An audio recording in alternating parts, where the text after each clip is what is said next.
And welcome to the stage, Tracy Cram Perkins, who is the author of Dementia Home Care, How to Prepare Before, During, and After. And one of Tracy's little things that she likes to share with folks is she has some solutions that we can find in the hardware store. So that's my little nugget that I want to throw out there. I'm excited to hear what Tracy's going to share with us on that front. But Tracy is the author of this book, but she's also a working caregiver of elders and in her family. And so to schedule this event, we had to schedule around her caregiving schedule, which makes talking with Tracy that much more special and authentic. So Tracy, welcome. Steve, thank you for having me. And before we dive into the book and your hardware store hacks for caregivers, let's get to know you a little bit better. Tell us a little bit about your background and what led you writing this book. Well, my story started with a panicked phone call from my younger sister when she found my father unconscious in his apartment. And when he came to in the hospital, he was diagnosed with Alzheimer's disease, moderate Alzheimer's disease. And because he lived alone, they would not let him take him home with us, and they sent him to a group home. He ended up getting caught up in the system. He knew he was too far advanced for what was going on, and he could not make his point come across to anyone. They wouldn't listen to him. And we were lobbying to get him home, but I didn't have power of attorney. So what ended up happening is he would, because he would act out, he would escape.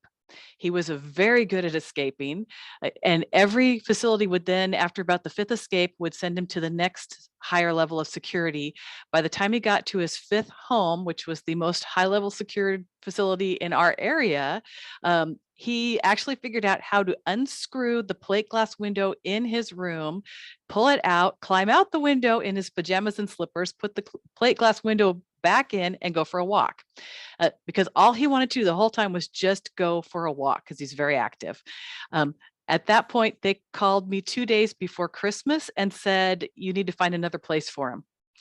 I was able to arrange in that amount of time, getting power of attorney, and then getting our home into whatever a dementia care home would look like, and I didn't know. And so then we brought him home, and his first question to me was, Tracy, I have Alzheimer's disease, not the plague. What does it take to be treated like a human being? Wow. That's what started this, and that's why I'm here. That's what caused me to write the book. I love it. Boy, I know we're going to dive into this deeper, but one of the things, as you were talking about the experience with your dad, correct? Mm-hmm. Yes, my dad. And you referenced the place that he was living as a facility. Whenever I hear people say that, I'm like, oh, it's not a facility, it's a community, what have you. But then as you described how they treated him in that place, I think it is safe to say that that was a facility. And that's what I know a lot of us aspire to. If mom and dad do need to live somewhere other than our home or a loved one's home, that they are treated like they're living in a home, not a facility. And that sounds closer to a jail than a senior living community. And he did. He thought he was in prison.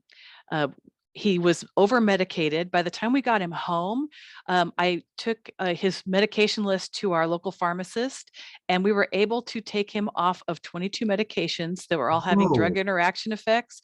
They were making him hyperactive. They sent his diabetes through the roof. And when I took the list into his physician, he took him off of those. He sprang back like a flower with Miracle-Gro. It was so amazing to see that his cognition improved. He was able to go for walks by himself. I mean, it was just a phenomenal miracle. I love it. And Tracy, you're most of our community, although it's worldwide now, is on the East Coast, but you're on the West Coast in In Seattle, basically. Yeah. Yeah, just outside Okay. Seattle. Great. Great. Okay. Well, let me just, I'm just going to share my screen very briefly because we've stumbled into a format for authors on these discussions where basically we just walk through their table of contents. But as those of you can see, check out the table of contents on Tracy's book. There's no way we're going to get through 5 chapters if we use that format. So the good news is, Tracy, is if you all can't tell already, Tracy is very well prepared, and she's talked about this to a lot of folks. And so I think you put together some slides to help guide our conversation. But let's dive in, Tracy, and then I want to remind our audience that if you have questions, just type them in, raise your hand, and Tracy, if you're okay, I will just sort of interrupt you if our audience or I have a question related to anything that you're sharing. Oh, sure. So can you see my screen? Not yet. Okay. Did I Don't not? worry. Let me figure out how to, hold on. I always tell folks this is still takes less time than if somebody was walking to the stage. And let's see if I can force it to share. Okay. There you go. Okay, I'm going to start with this particular, actually, let me start back one more slide. Okay. Okay. So what you're seeing here is a photo of my father and I before he had Alzheimer's disease. This I want to point out for those of you that are not familiar with Alzheimer's disease, the brain you're seeing on the left-hand side of your screen is a healthy aged brain. That's anybody 55 and above. The right-hand side is someone with Alzheimer's disease. You'll see that it's shrunken and it's developed holes. Many of you may have already know about this. What happens with this is that it creates really big gaps in their story. So when you ask them a question like, do you remember, or you correct them on their storytelling, when they're telling a story or answering a question, it's nowhere near what the truth was. It's like asking a 96-year-old man to put on a blindfold, turn around and then hop over the Grand Canyon on one foot without a parachute or a safety net. It's not going to end well. You're going to find that the person will argue with you. They'll become upset. They might start crying, or you're going to have a catastrophic reaction and they start screaming and throwing things. So it's good to know ahead of time that it's not them, it's the disease. So what I have done is tried to show people where to start. So the first thing to look at are memory aids. And one of the things that I found that worked really well in my family, and I stole this from the hospital, was using a whiteboard. Because when you use a whiteboard, you can put all sorts of useful information that they ask repetitive questions about so that they can orient and find the answers for themselves. So if you put on there like what day it is, the date, anything that's going to be an activity for them that day, and answers to their repetitive questions, so that you answer the repetitive question the first time they ask it. And then when they ask it again, you point them to the board.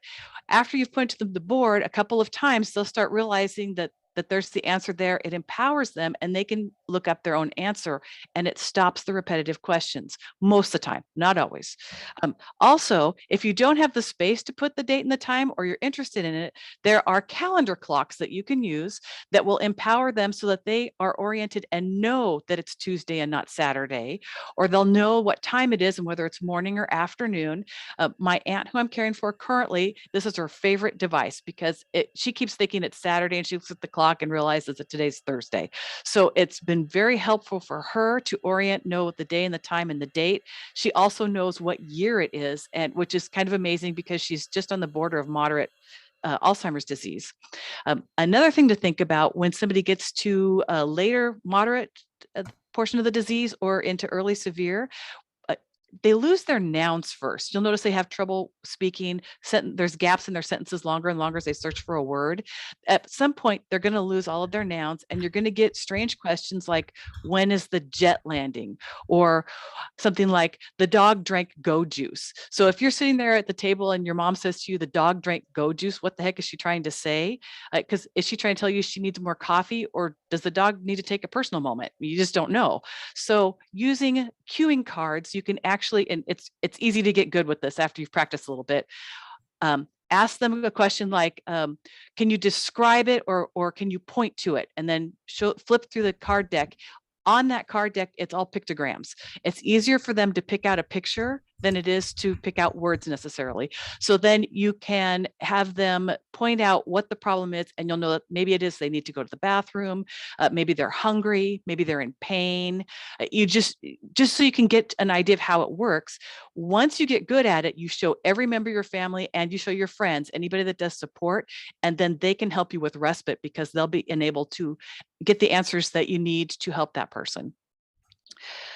Another thing to think about is if they're in the early stages and they can still live on their own, getting something like a pill minder. With automated pill minders, the one I'm showing is the one that we actually use with my family. It comes with an app, so you can actually see if you're at work that they've taken their pills. This does not circumvent if they take the pills out of the pill minder and then set them down because they got interrupted and walked away and then they forgot. But at least it helps. It has an audible alarm. It also can be programmed so you can have your voice saying it's time to take your morning medications. It's time to take your medications at lunch.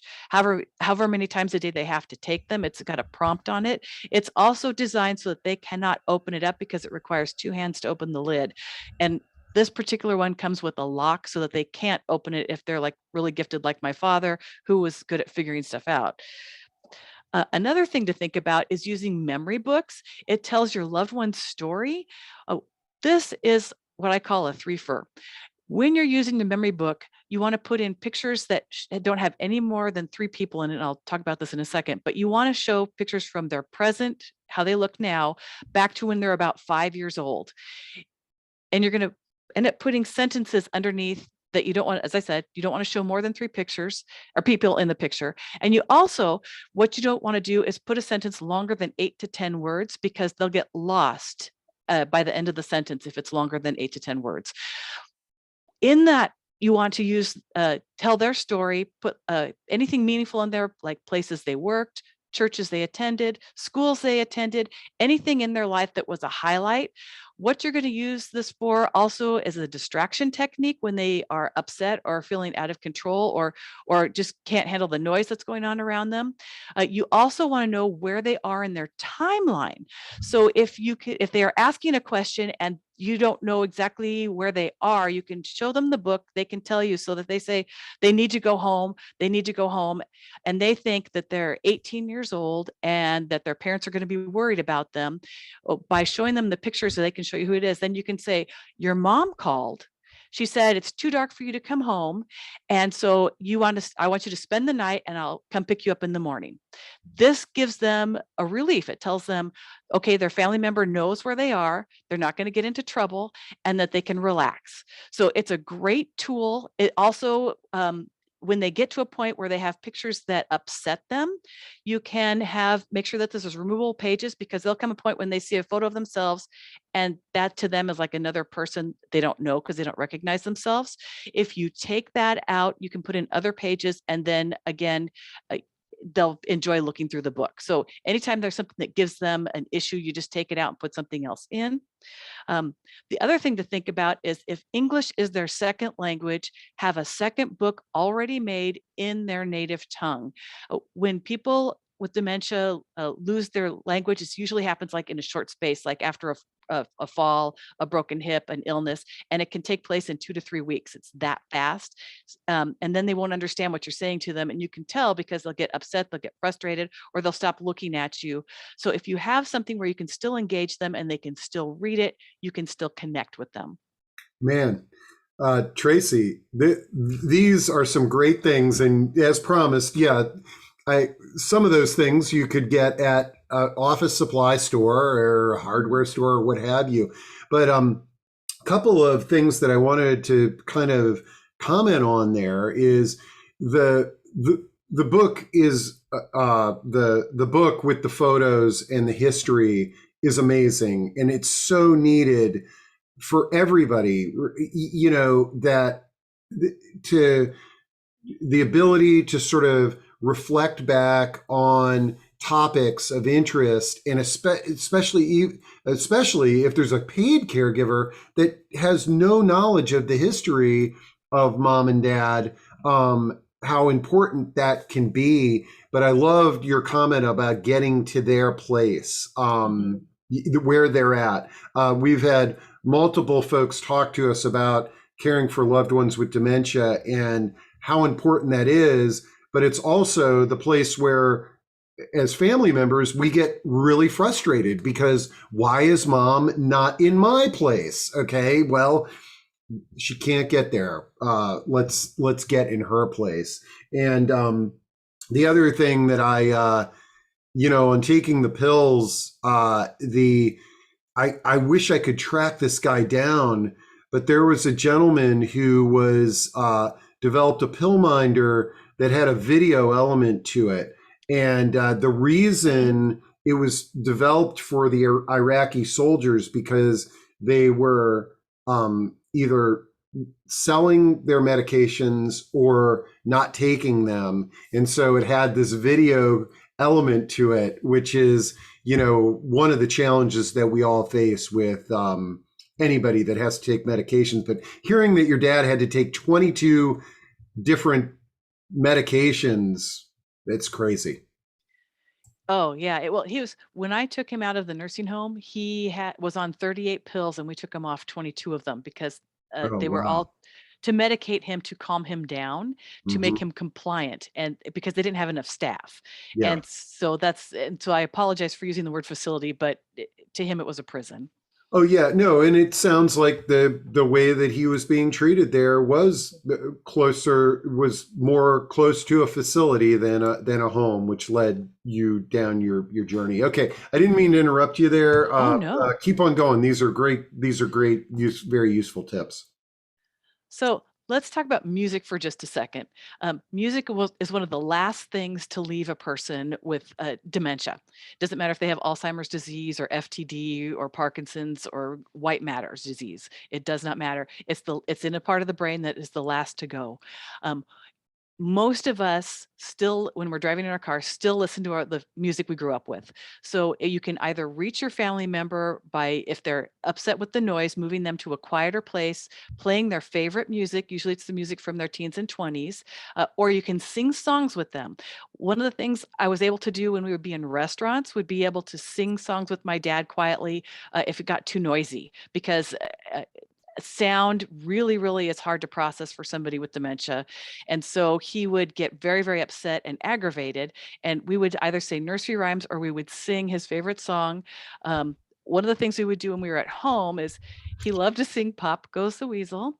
He couldn't remember the words. And so he changed them to Poop Goes the Noodle, and we would laugh every single time. And once I got him laughing, and laughter is a really big tool, once he was laughing, it was really easy to get him to do whatever I needed him to do. And it's worked with every one of my family members. So I can tell you for a fact that music and laughter are two of the best tools you can use. Okay, now let's talk about wandering, because if you've ever looked at the Alzheimer's statistics, 6 out of 10 people with Alzheimer's disease will wander. Um, this I got as a tip from the Alzheimer's Association, and it saved my bacon. The first time my father wandered off from my own house before we addressed the need that was causing the wandering, um, he'd been wearing the same clothes for 3 days, and when he disappeared, I couldn't tell you what he was wearing. My mind went blank. I didn't even call 911. I couldn't describe him, and they said that I needed to search for him first before they would even bother helping because they were too understaffed. So I was like, "Oh God, how am I gonna happen?" My neighbors turned out and helped me find him. So I went on the Alzheimer's Association's website, found out that I could take a daily photo, and I put it into a routine for us where it also included changing clothes, bathing and having an activity in the evening for sundowners. What we ended up doing is in the evening when he would start sundowning, I would ask him to help me wrap a present for a friend. We would wrap this present. It would actually have a pair of his clothes in it. He never saw it. He just would help me wrap it. It didn't matter that the wrapping was not artistic. It was wherever he could get stuff on there, he connected it. The next morning, I would put that on his pillow. He would come in after breakfast and he would find that and he'd be so excited because also in there would be a note that I recycled from family members telling him about this gift they gave him. He would get so excited about this gift. He'd put on the new clothes and I would take a picture that I was going to send to the person that gave him the clothing so that they would see what he was wearing and I could have my daily photo. This became a routine Wow. for us. It worked really well. And also it helped me bathe and wash his laundry.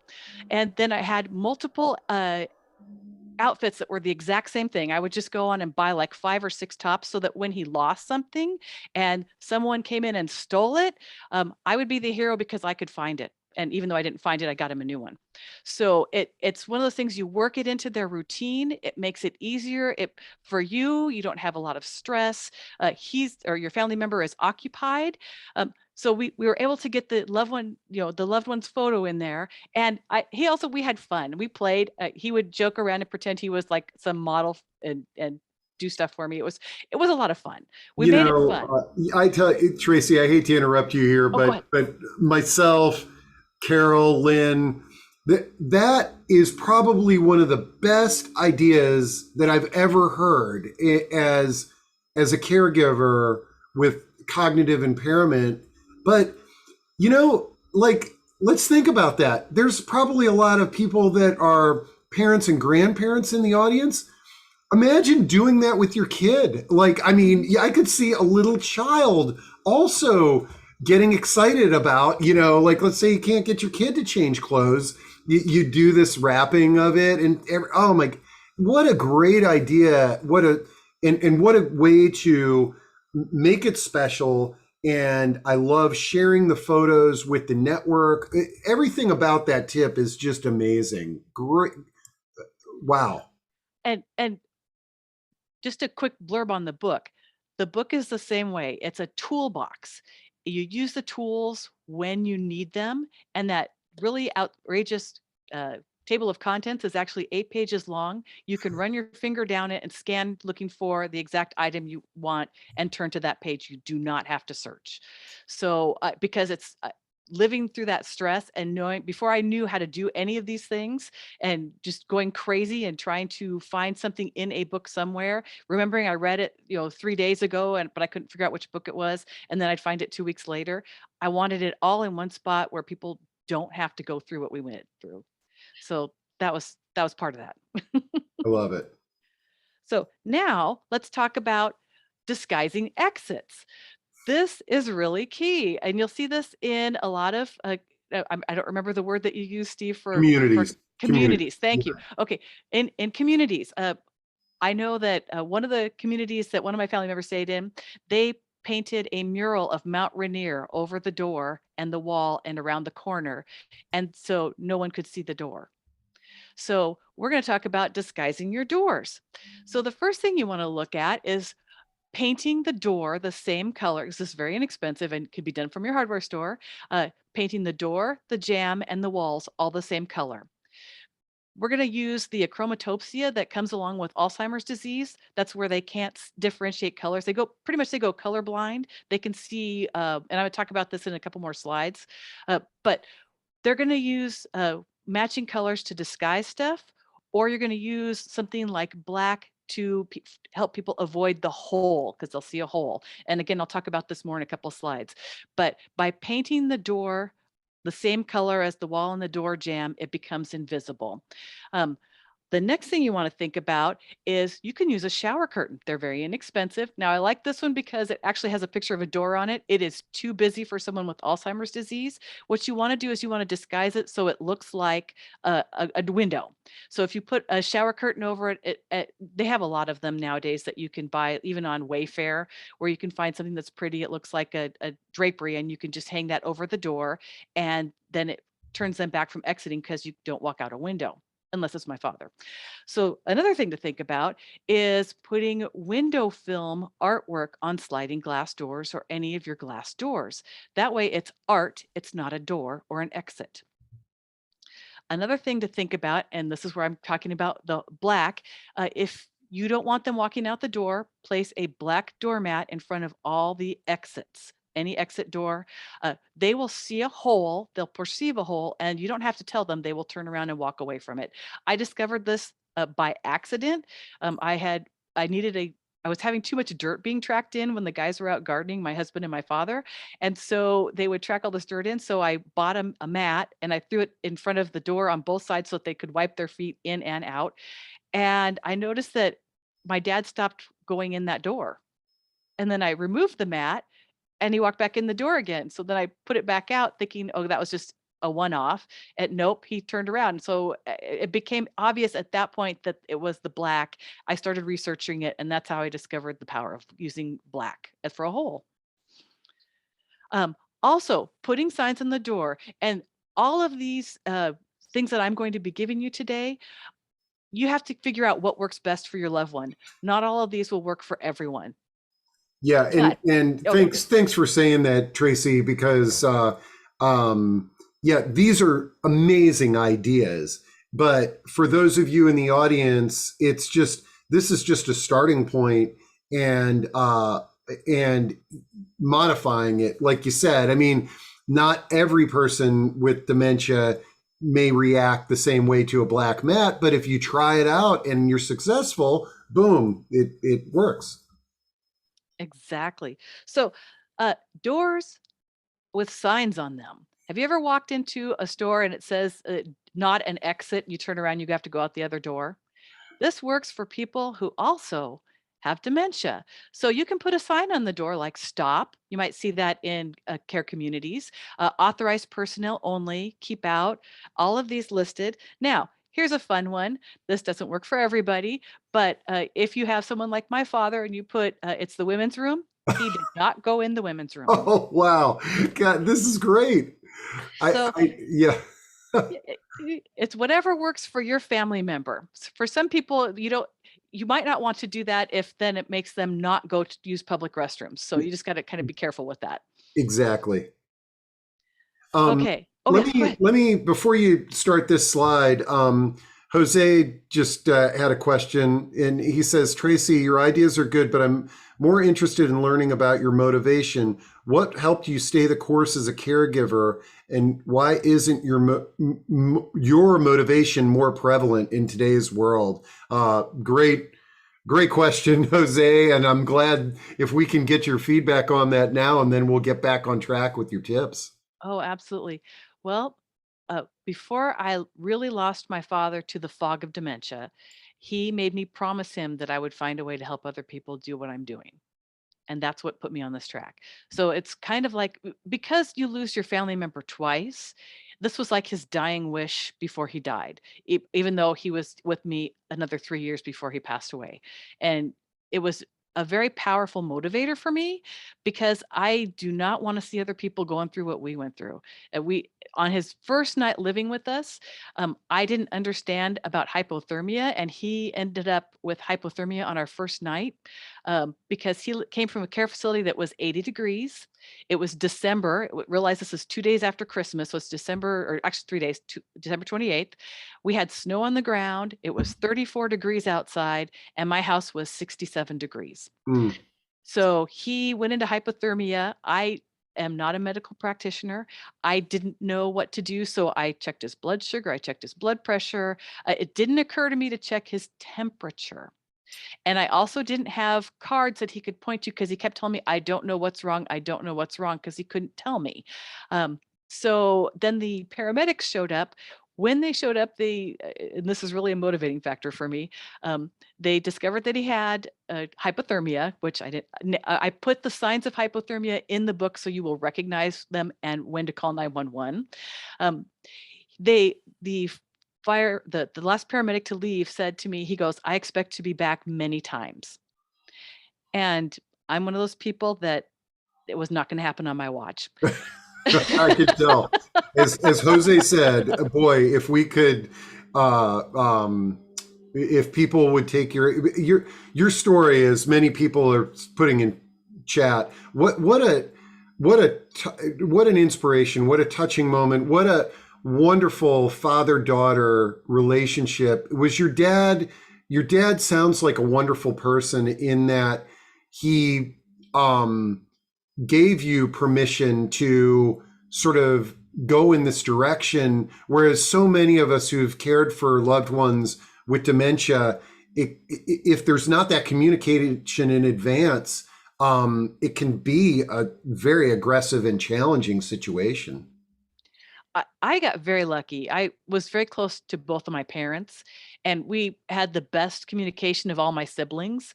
So for me, it was easier than it was for the rest of my family, and I ended up teaching them as we progressed along with family members on what worked for me. And that's another part of why I wrote the book the way I did, to just so you could sit down and have a cup of coffee with me, even though I'm not there.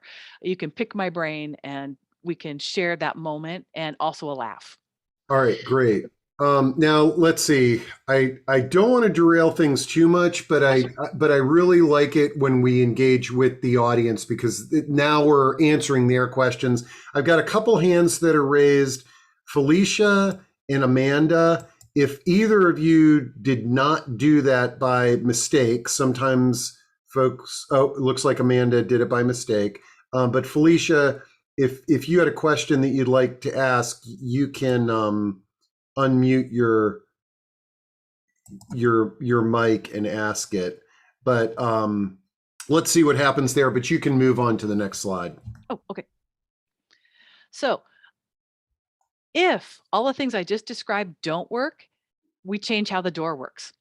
So in doing so, you would replace the active doorknob with an inactive handle, and then you can either put the doorknob at the top or the bottom of the door. If you have small children in the house, you definitely want to do the top. However, if you are married to a giant of a person and you are the very short person, you put it at the bottom. That's how it works in my house.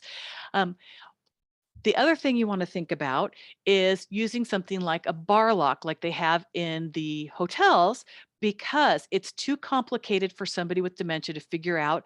Unless they're extremely strong, they're not going to be able to rip the door open, and you'll hear it. It'll make a lot of noise as they're trying to figure out how to get it open. If they get frustrated, they'll stop and they'll turn away and try someplace else. Another thing to think about, and this is not exactly a popular idea, but I'm going to share it with you anyway, is using keyed locks, especially the deadbolts. Not everyone agrees with that. It can be a safety concern. We used it in our household because my father was really incredibly gifted at escape. He And sounds like so James Bond. I mean, it's like oh, literally. he was a brilliant, brilliant man with his hands. I mean, he could figure things out. You know, you put it in his hands and it's like, okay, I can take this apart. And until towards the end, he could not put them back together. But so I honor that, but I also had to figure out a way to, because I also worked from home, to figure out how I could prevent the wandering from happening if I was on the telephone and I couldn't hear it. So we used a keyed lock when we had company or we were all home. The door was not locked. So it was just during those times when I was having an issue where I needed to make sure he didn't wander off. And I mean, I didn't care if the neighbors came over and visited, but I just didn't want him out wandering away because he could get lost or disoriented. So that's my one controversial thing. The child safety locks, those work just as well for adults. So, use them, they're cheap. Now, another thing to think about is if you already have an alarm on your home, have that just armed for stay, because then when somebody opens the door, you immediately hear it. You will have time to catch them because once they get out the door, they can be pretty darn quick. The other thing to use is entry chimes or a doorbell, like in a shopkeeper's doorbell. What we used is the last one here because I am a Christmas junkie. I had Christmas decorations all over the house, but this was intentional because then my father wouldn't question why I had jingle bells on the door. So every time anyone opened the door, the jingle bells would ring and I would be alerted that somebody's coming in or out of the house. Um, Also, putting a wooden dowel in the window tracks, especially with sliding glass doors. Oh, with Alzheimer's disease, you may have noticed that they will become very monofocused on what's right in front of them. They have tunnel vision. They can't see what's going on around them. They'll never look down to see the dowel in the sliding glass door track. So if you don't want them going out the sliding glass door, they'll keep pulling on it. It won't open. They can't get out. Any questions? I think we are still good, so keep on Okay. going. All righty. So one other quick thing is, and this is very fun, because most people won't see it, is having the window lock. With the window lock, it's really easy for us to put it in, but again, it will require two hands for somebody with dementia to pull out. And so it's difficult for them to be able to get out a window. As you know, my father already could do windows. Now, I mentioned earlier about color. Let me get all the colors up here. Let's talk about color. As I said before, black looks like a hole. White is your friend. It's great for disguising things. It's also great for contrast. When you want to orient somebody to like their dinner plate to keep them feeding, if you have white on your tablecloth and then you use something like red or blue. I learned this by studying researcher Alice Cronin Golem. She is a researcher at the University of Boston, and she was doing studies on people with severe Alzheimer's disease.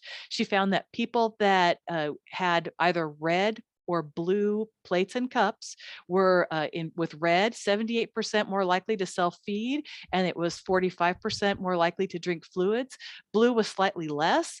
It was 27% for drinking, and it was something like 30 something percent for eating. But when you have a red plate, and they also have these available online where you can get like scoop plates for them, but anything where you only put one portion at a time, because if you overload the plate, they'll become overwhelmed and they won't eat it depending on how far along they are. So if they're like an early or early moderate, it's not a problem. But when they get farther on, I noticed this with my mother-in-law.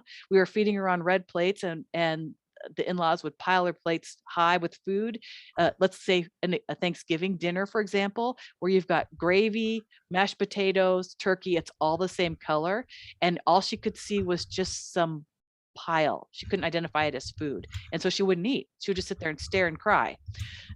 After we figured that out, and then it became much easier to get her to eat because we just did it like little appetizers. And this worked for the rest of my family. So also, if you want to have orient them to like their favorite tools that they use, like maybe a table lamp or a picture that they enjoy, put a red or a blue frame on it. It needs to be a bright blue or a bright red, similar to the colors you're seeing on the screen.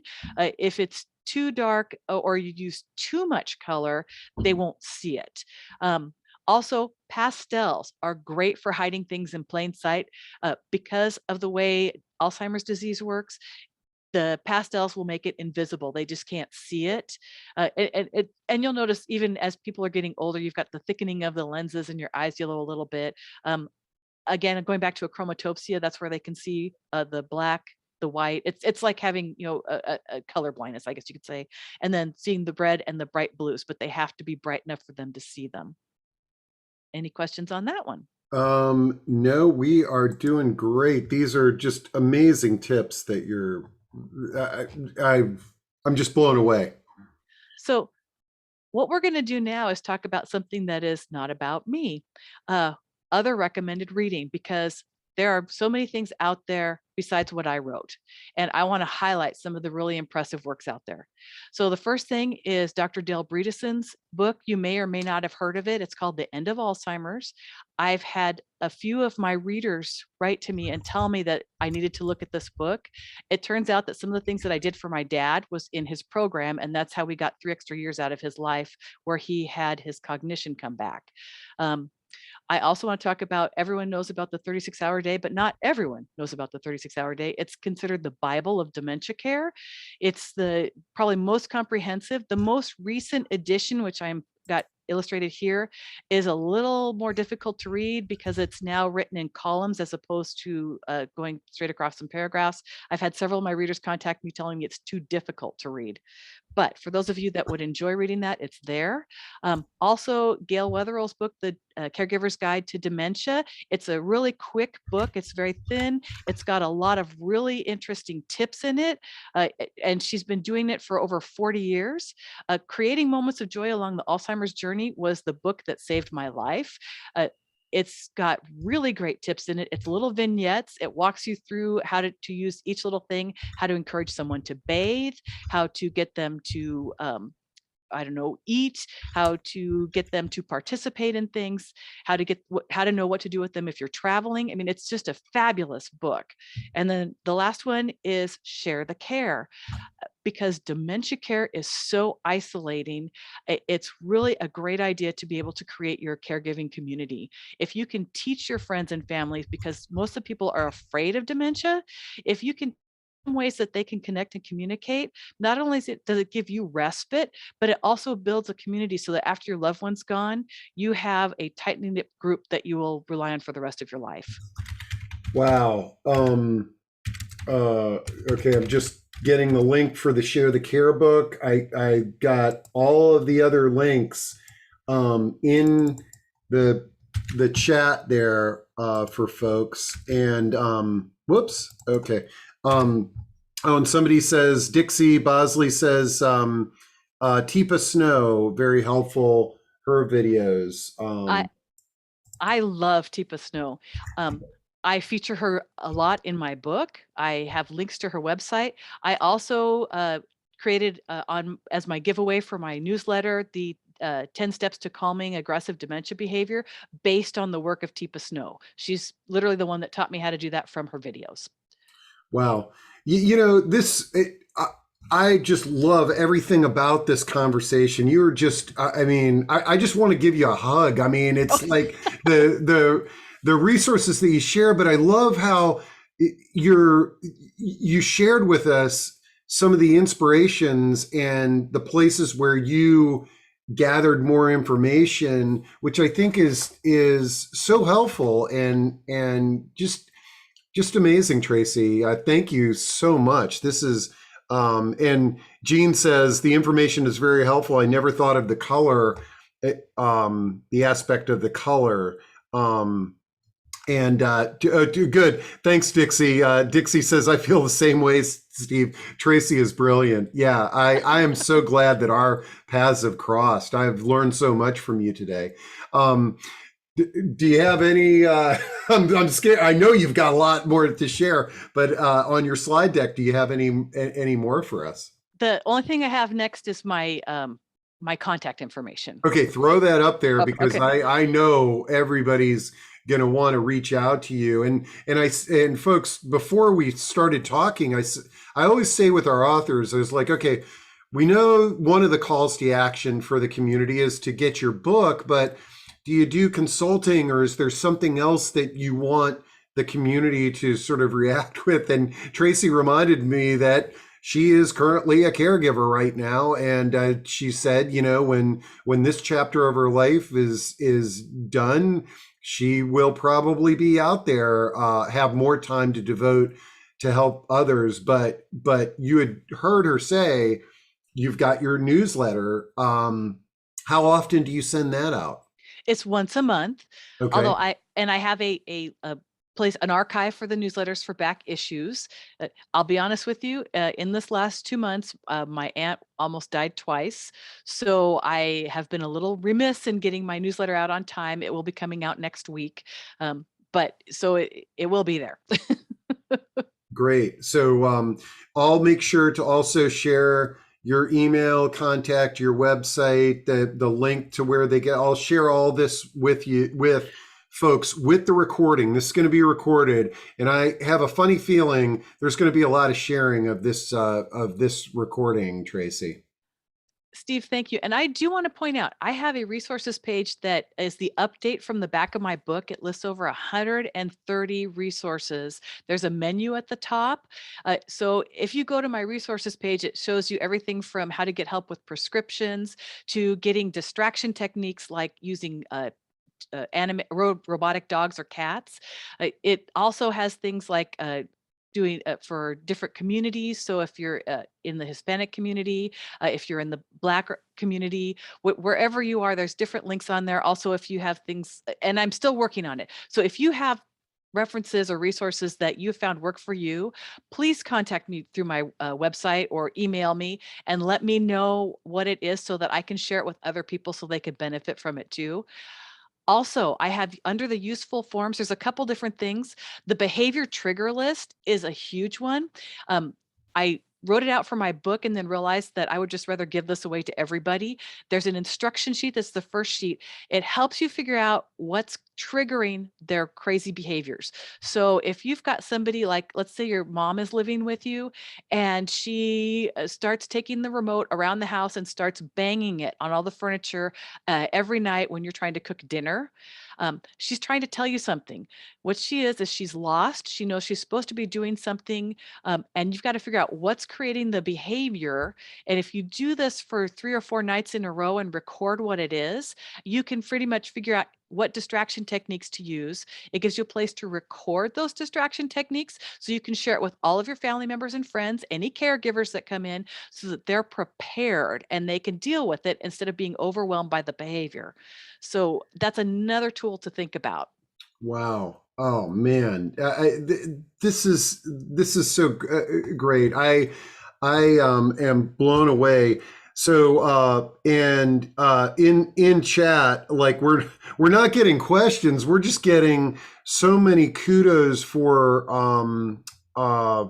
this wonderful information that you're sharing with us. As I look at the clock, we're getting close to the top of the hour. So I want to make sure to remind folks that if you've got a question, to either type it into Q&A, raise your hand, and we will get to this. I saw something on your chapter.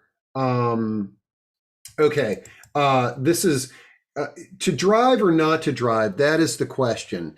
We did have a discussion a couple of weeks ago on the car keys. How do you sort of work with that? And I know that this is a very common challenge of our community members is that it's that transition where it feels like dementia is creeping in and mom or dad is driving. Any thoughts or insights that you can share with us in that area?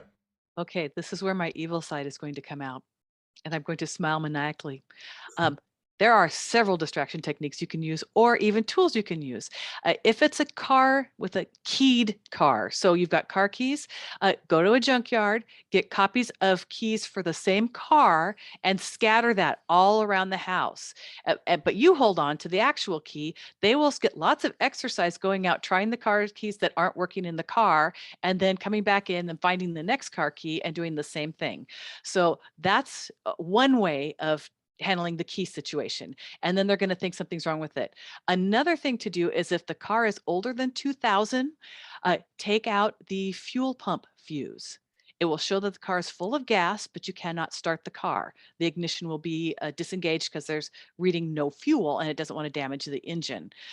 Another thing to think about is if you have gotten rid of the car, or not necessarily gotten rid of the car, but let's say that the car is out of sight where they can't see it or use it, then you can tell them that it's at the shop being fixed when they ask, and that there's a part that's been recalled and that they're waiting for the part. And in today's world, there's a lot of waiting for parts. So it's a very legitimate answer that you can give over and over again, and it should help resolve the issue, at least for the temporary. So those are some ideas that you can use. And then here's my favorite, and this is a really, really naughty. Tell them that the insurance has been canceled and that they can no longer drive the car. Most people of the age right now, anybody 65 and older, understands about insurance. Play the insurance card, use that to your advantage, and say that they have some sort of issue where they can't drive the car because the insurance has been canceled. Wow, some great tips. And yes, I know that when you implement things like that, you feel like an evil scientist, but for the safety of our loved ones and for the community at large. So Dixie Bosley says, what about day health programs to give the caregiver the break? Do you have any experience or thoughts to share on that? I never realized how important adult day health is for the caregivers. Oh, it's huge. Okay.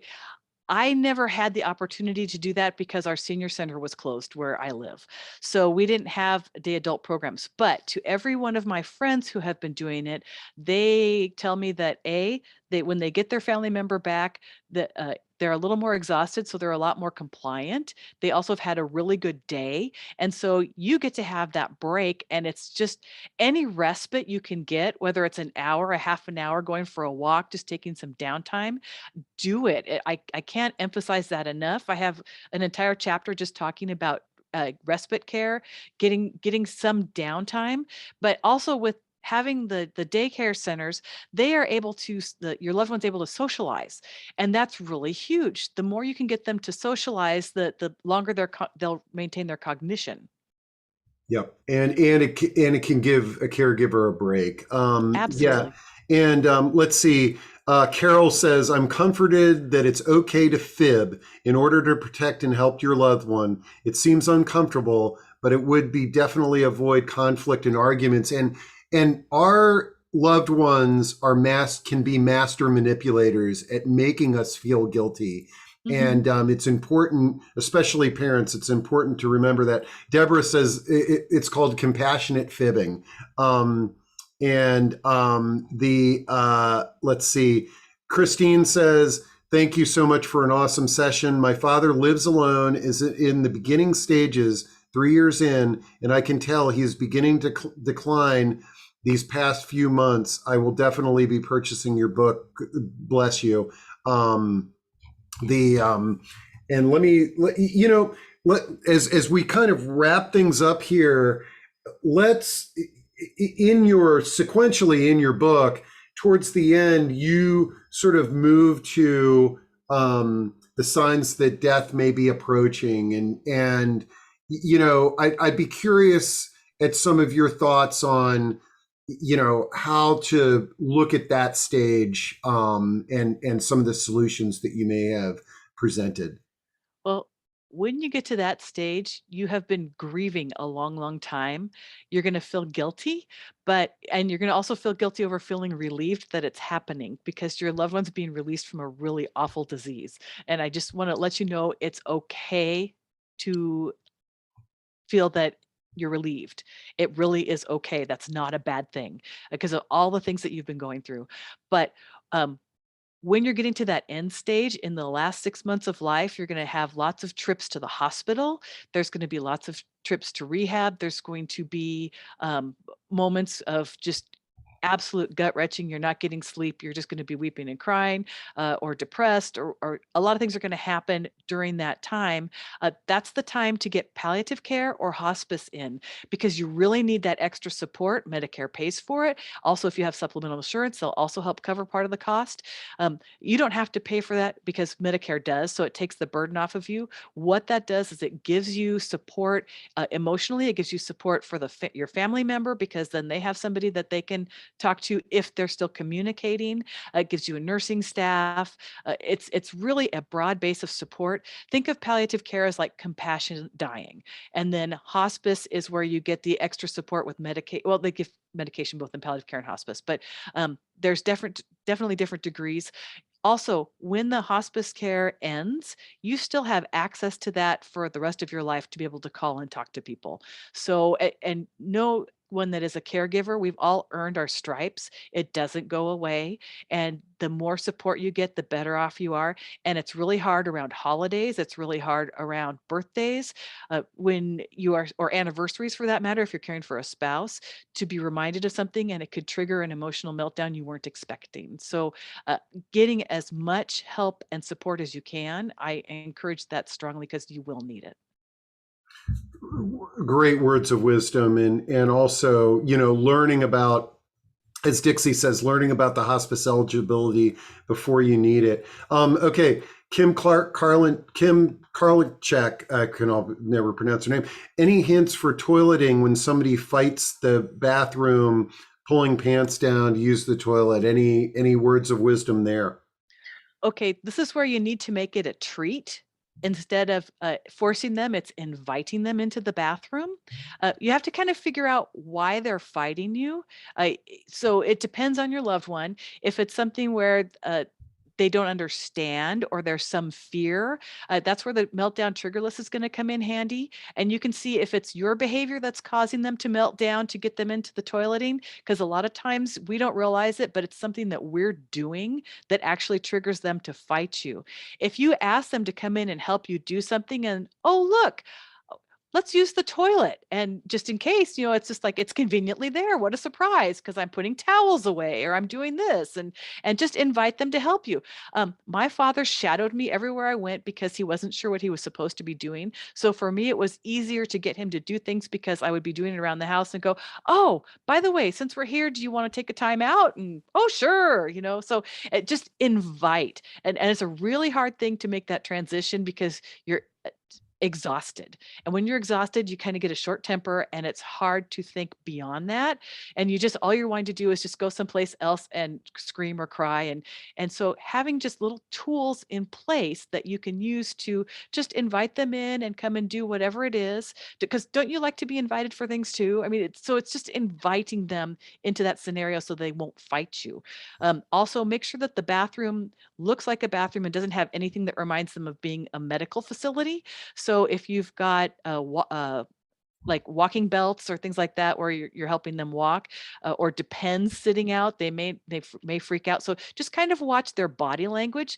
They'll tell you what they don't like and what they don't and do like with their body language, as well as with their words or sounds or whatever it is that they can communicate with at that point. But anything you can do to invite them in, and as long as you're calm, that's the other key component. The more calm, the more you smile, the more you laugh, the easier it is for you to get them to do things and join you with it. Man, it provide such brilliant insight, especially we know the challenges that families are going through, where this behavior can be so frustrating and it creates so much conflict, that your insight and your field of vision and the suggestions that you've given us are just absolutely amazing. Man, I am just so and Carol says that utilizing the colors and reflecting on the colors that you have in that bathroom that you suggested can also, yeah. Imagine if it's a bathroom with black, a bunch of black bath mats on the floor. You might have a problem there, but it's sitting back and it's observing, and that's so hard for us to do as family members. But I'm so glad that you've given us permission to sort of to do that. This is Tracy. This is definitely one of the best discussions that I've ever been a part of, and I'm going to try to pull out a few of these tips and get those on our website and social media, because I'm still the present. Wrapping the clothes as a present is just absolutely brilliant. I love that. And man, I really do want to give you a hug. I mean, you have amazing insight, and you are truly an inspiration. I thank you so much. Thank you, Steve. And all right, folks. Well, and Dixie says, "Me too. Your dad would be proud." And I tell you what, this is this has been a really great. I'm getting choked up, man. This has been a really great. Just thinking about your dad just kind of choked me up there. So thank you so much, Dixie. Thank you so much, Tracy, and thanks you so much, Dixie, and the audience. And I'll get this recording up, and let's all have a wonderful weekend. I hope I see some of you tomorrow at the VHC virtual resource fair. But again, I'm just speechless. This has been wonderful, Tracy. Thank you. Thank you very much. Okay. All right. And let's see here if I can get us out of this. Okay. All right, folks. We'll see you at the next one.